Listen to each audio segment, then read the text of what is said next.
We all had our own opinions, so we've got 3 different ballots in for my family, and we'll see what happens. It seems like a lot of people waited until the very last day to cast their ballots in the BC referendum on proportional representation.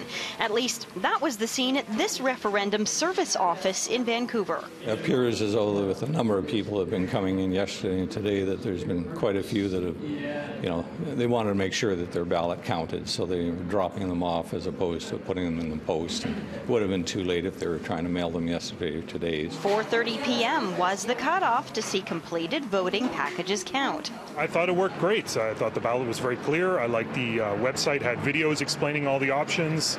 There's been a lot of discussion about it publicly, so yeah, I think the details were there. The referendum's asking if you'd like to stick with the current first-past-the-post system or move to some sort of form of proportional representation.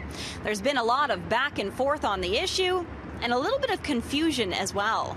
At the end of the day, are you able to explain clearly what proportional representation means?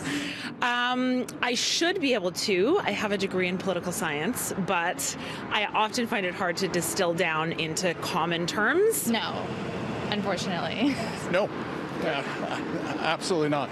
Confusion about what's familiar and unfamiliar. A lot of people, I think, may be just comfortable with sticking with what they've seen before, so something new is always a bit of a challenge, especially putting the effort into trying to find out a different way of doing things when doing what's comfortable is often a lot easier. I guess the simplest way I would explain it would be it's a way to have representation reflect more of the popular vote.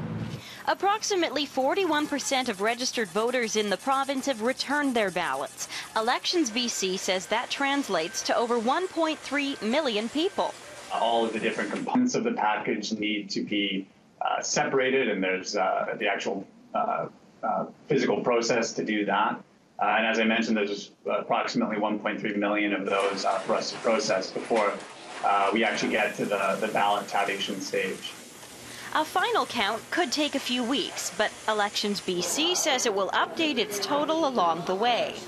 We hope to be able to report results before Christmas, though it could be in 2019. The original deadline to get your ballot in was back on November 30th, but that was extended by 1 week after concern over rotating Canada Post strikes. In Vancouver, Andrea McPherson, City News.